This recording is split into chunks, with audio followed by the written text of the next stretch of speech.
I'm gonna show you how my car sounds from Matt Cabak's idle. How it sounds off the idle and starting up.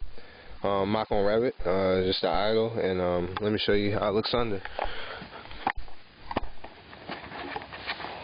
Right there, you can see straight pipes where my oil exhaust coming back right here, all the way to the mufflers, and it stops right there.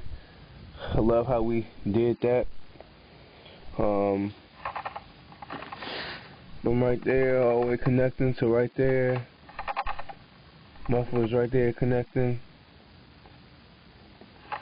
Love how we did that. Alright, now I'm gonna show you how to set off the idle.